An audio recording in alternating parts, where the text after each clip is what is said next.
எனக்குள்ளே கிறிஸ்துவின் அன்பு இருக்குமானால் ஒரு நாளும் நான் கிறிஸ்துவை மறுதலிக்க போகிறது இல்லை. என்ன நடந்தாலும் மறுதலிக்க போகிறது இல்லை. அவ்வளவுதான். அந்த தீர்மானத்துக்கு வந்துடணும். நான் நினைச்சது நடக்காது, அவ்வளவுதான். சில நேரத்தில் நடக்காது. நான் கேட்டது கிடைக்காது, அவ்வளவுதான். சில நேரத்தில் கிடைக்காது. நான் எதிர்பார்த்த சூழ்நிலை இருக்காது, பரவாயில்ல, இருந்துட்டு போட்டோம். இதுக்காக நான் இயேசு கிட்ட வரல. இயேசு எனக்காக சிலுவையில் அறையப்பட்டார், நான் அதற்காக வந்தேன். நான் எக்ஸ்பெக்டேஷனோட வரல, நான் லவ்ல வந்திருக்கேன் ஆண்டவர்கிட்ட.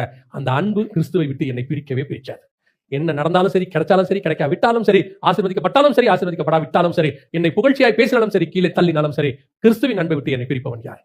ஏன் அவன் மறுதலிச்சான்? வெளிப்பாடு உள்ளவன் தான், பிரதானமான சீஷன் தான், அடுத்து காட்ஸ் பிளான்ல இருக்கிறவன் தான். ஆனா திடீர்னு ஒரு நாள் ஓடி போயிட்டான். அந்த பிளான் பவுல் மேல மாறுச்சு. ஏன் மாறுச்சு? அவனால தேவனை விட்டு ஓடி போகவே முடியல. அவன் சொல்லல, வாயை திறந்து. ஆண்டவர் ஒன்னும் பெருசா சொல்லல, ஆண்டவரே என்ன நம்புங்க, என்ன அப்படி, அதெல்லாம் ஒன்னும் சொல்லல. ஒரு நாள் வந்துச்சு, அவன் ஆக்ஷன்ல காட்டினா, எல்லாத்தையும் அவன் ஆக்ஷன்ல காட்டினான். கர்த்தர் அதே தான் உங்ககிட்டயும் என்கிட்டயும் எதிர்பார்க்கிறார். இன்னைக்கு கிறிஸ்துவை நாம் எப்படி சொல்லுகிறோம், எப்படி அறிந்திருக்கிறோம்? அவர் கேட்கிறார், என்னை ஜனங்கள் யார் என்று சொல்லுகிறார். ஒரு கூட்டம் ராஜாவா தேடி பார்த்துச்சு, உள்ள போனா சந்தோஷம்.